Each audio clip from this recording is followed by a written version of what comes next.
¿Qué pasaría si te dijera que hubo un rey tan aterrorizado por el contacto humano que se envolvía en ropa reforzada y prohibió que la gente se acercara a él?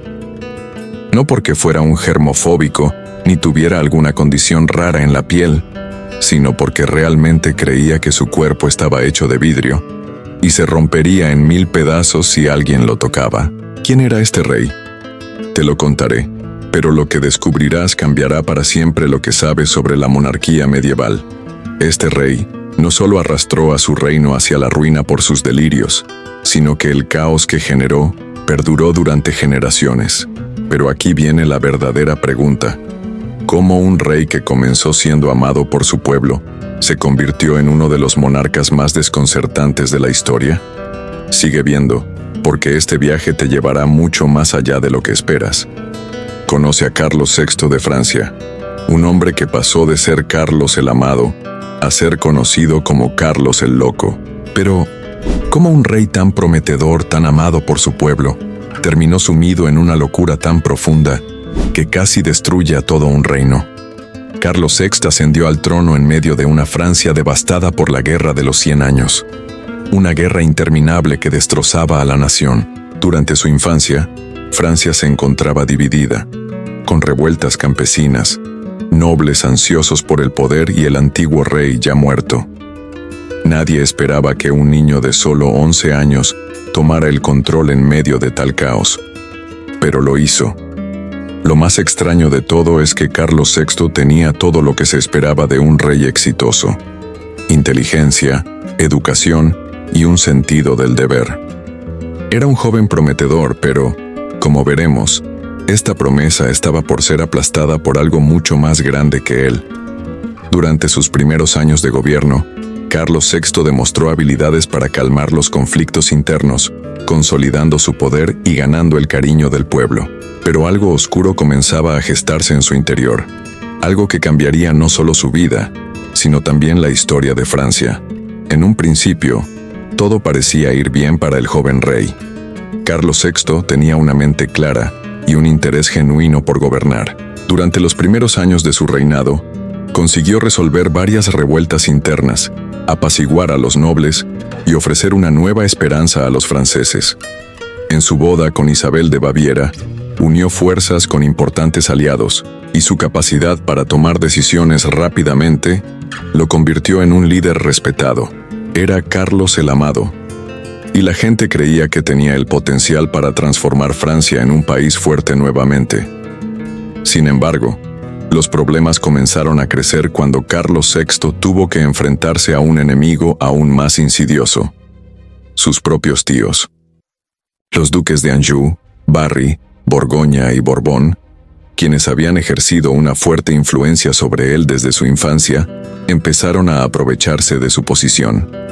A medida que crecía, Carlos VI comenzó a ganar independencia, y en 1388 despidió a sus tíos, buscando rodearse de consejeros de confianza. Parecía que estaba tomando las riendas de su destino. Pero algo más estaba ocurriendo en su mente, algo que cambiaría el curso de su vida para siempre. En 1392, mientras dirigía una campaña militar hacia Bretaña, Carlos VI sufrió un colapso mental que marcaría el comienzo de su descenso hacia la locura. El 5 de agosto de ese año, el joven rey, en su apogeo físico y mental, fue testigo de un suceso insignificante. Un paje se quedó dormido y dejó caer su lanza, la cual produjo un sonido metálico al chocar con el casco de un soldado. Este ruido, tan simple, fue el catalizador de un desastre. ¿Cómo algo tan pequeño podía desencadenar un episodio tan catastrófico? Nadie lo sabía en ese momento, pero el impacto fue inmediato. El rey, que hasta entonces había sido una figura de autoridad, se volvió un hombre completamente diferente. Comenzó a gritar, diciendo que estaba rodeado de traidores que querían matarlo. Sus ojos se desorbitaron, su rostro se retorció de ira, y antes de que alguien pudiera detenerlo, desenvainó su espada y atacó a sus propios caballeros. La confusión fue total. Durante horas, nadie pudo hacerle entender que sus hombres no eran sus enemigos, que su propio hermano, el duque de Orleans, no era un traidor, El caos se apoderó de la corte, y Carlos VI pasó horas atacando a sus propios aliados sin reconocerlos. Al final de este episodio, el rey no recordaba nada de lo sucedido. Estaba completamente perdido. ¿Qué había provocado esta crisis tan profunda en su mente? Muchos historiadores se han preguntado sobre la naturaleza de esta crisis. ¿Qué causó que un rey tan preparado y competente cayera en tal estado de desesperación? Algunos médicos medievales atribuyeron su colapso al calor extremo o a un desequilibrio de los humores.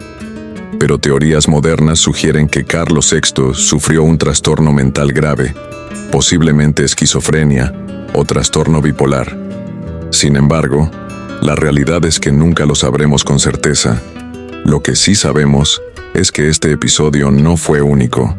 Fue solo el primero de muchos más que vendrían.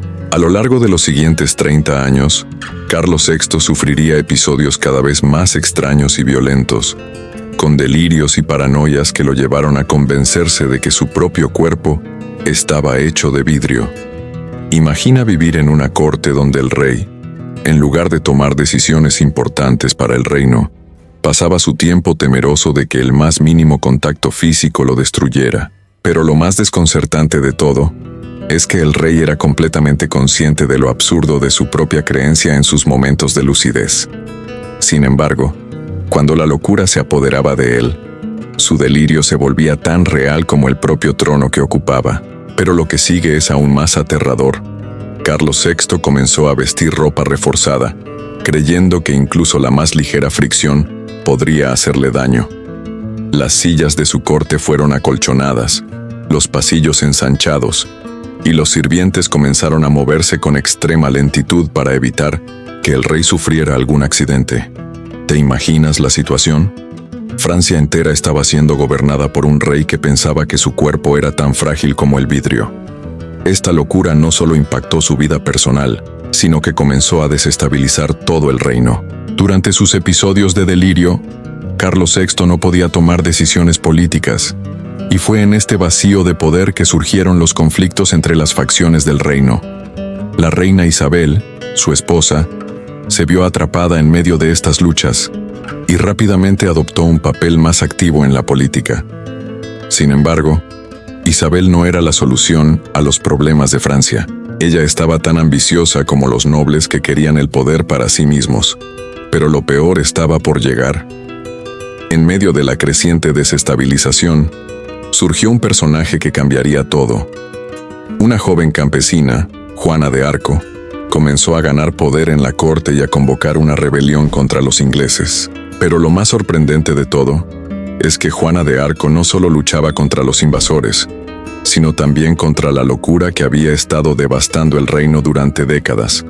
Juana se convirtió en la única esperanza para restaurar el poder y la unidad en Francia, pero lo hizo mientras Carlos VI aún estaba vivo, aunque completamente perdido en sus delirios.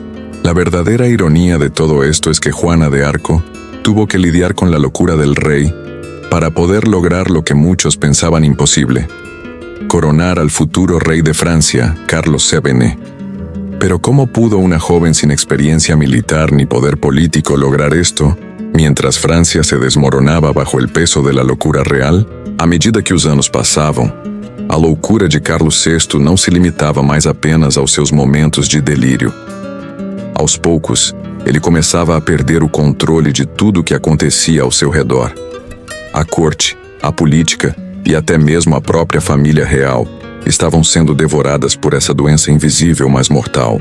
Enquanto o rei se afastava cada vez mais da realidade, o reino se afundava em um caos que não conseguia ser controlado.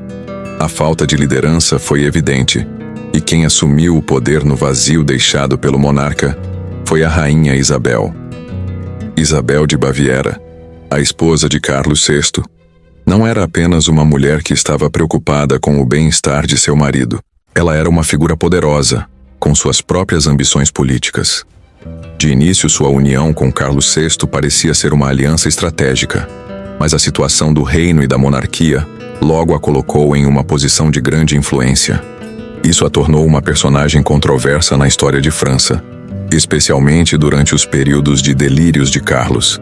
A rainha começou a assumir um papel cada vez mais relevante nos assuntos do reino.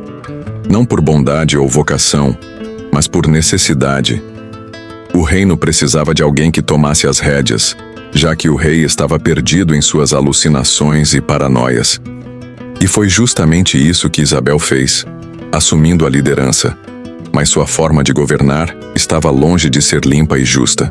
Enquanto isso, no coração de Paris, duas facções começaram a se formar: os Armagnacs e os Bourguignons. Cada um desses grupos tinha seus próprios interesses, e o principal objetivo era controlar o poder. Mas o que ninguém sabia era que esse conflito não se tratava apenas de política, mas de uma verdadeira luta pelo controle de um país que já estava à beira do colapso. Um reino que, ao contrário do que muitos pensavam, não estava sendo dirigido por um rei, mas por uma figura ausente. Um rei mentalmente quebrado, que estava muito distante da pessoa que um dia foi chamado de Carlos el Amado. Mas foi no momento mais sombrio da história de Carlos VI que a mais inesperada das figuras apareceu. Alguém que não tinha o poder tradicional de um monarca, mas que com uma força inusitada se ergueu para salvar o que restava do reino. Esta figura foi Juana de Arco, uma simples camponesa que, com sua visão divina e coragem inabalável, começou a moldar o destino de França. A ascensão de Juana de Arco ao poder foi para muitos um milagre.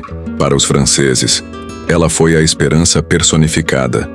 Alguém que parecia ter sido enviada por Deus para restaurar a honra e a força de uma nação, desmoronando sob as pressões internas e externas. Mas o mais impressionante não foi sua habilidade de liderar nas batalhas, mas como ela preencheu o vazio deixado pela loucura do rei. Historiadores modernos apontam que Juana de Arco foi a catalisadora de uma revolução psicológica e emocional que o reino francês tanto precisava. Quando um país é governado por um monarca mentalmente frágil, a ideia de liderança e confiança se perde, criando um vácuo de poder. Foi exatamente esse vácuo que Juana preencheu, mas sua jornada para o poder não foi simples. Juana sabia que sua missão não era apenas conduzir os franceses na guerra contra os ingleses, mas também recuperar algo muito mais profundo: a confiança da população, a crença de que a França ainda podia ser salva. Ela era uma figura estranha, não convencional e para muitos um símbolo de resistência, mas a maneira como ela se levantou foi essencial para a sobrevivência de uma nação que já não acreditava mais em seu próprio rei.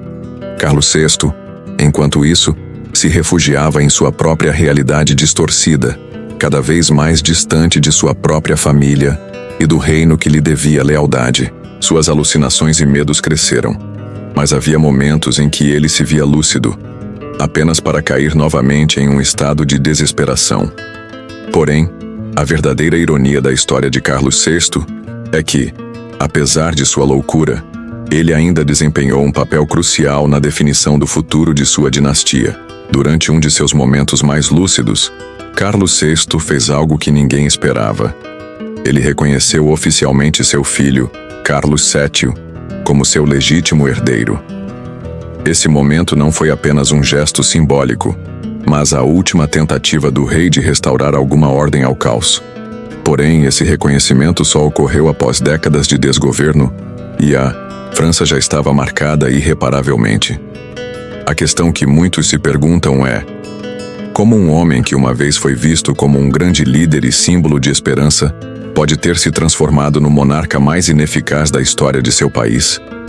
O que aconteceu no interior de Carlos VI que o fez acreditar que seu corpo era feito de vidro e que ele estava à beira do colapso a cada movimento? Como a mente de um rei pode se desintegrar a tal ponto, levando seu reino junto? Os psicólogos modernos sugerem que os constantes episódios de estresse, a pressão do trono e a guerra de séculos contra os ingleses foram fatores que poderiam ter contribuído para a deterioração mental de Carlos. A história de sua doença, mais do que uma simples falha de saúde, serve como um triste lembrete de como os humanos, mesmo no ápice do poder, podem ser vulneráveis à fragilidade mental. Mas a história de Carlos VI não acaba com a sua morte. O impacto de sua loucura reverberou por décadas após sua morte. Até mesmo depois de seu filho Carlos VII assumir o trono. E a pergunta que fica no ar é: poderia a história da França ter sido diferente se Carlos VI tivesse sido capaz de governar? Se ele tivesse sido o rei que todos esperavam, a história poderia ter tomado um rumo diferente. Mas a realidade é que sua falta de clareza e a falta de controle sobre sua própria mente criaram uma França à deriva, perdida entre facções e batalhas internas. E no fim, Carlos VI nos deixa com uma lição amarga. Não importa quantos exércitos, riquezas ou títulos um rei possa ter. Quando a mente do governante falha, o império inteiro pode se desintegrar. A questão que nos leva a refletir é: até onde pode chegar o impacto da saúde mental de um líder em um país? A história de Carlos VI é uma advertência sobre o poder de la mente em tempos de liderazgo. Como seria o mundo se os reyes não solo gobernaran com poder, sino com salud mental? La próxima vez que observes a un líder en tu país o en el mundo, pregúntate: ¿quién está realmente al mando? Si te ha cautivado la historia de Carlos VI, no te pierdas las próximas historias de la historia medieval que desvelan secretos aún más oscuros. Haz clic en me gusta y suscríbete para más relatos sorprendentes de la historia. Essa primeira parte é um mergulho profundo no reinado de Carlos VI, mantendo a estrutura desejada, mas estendendo a história com mais detalhes, descrições e motivação psicológica.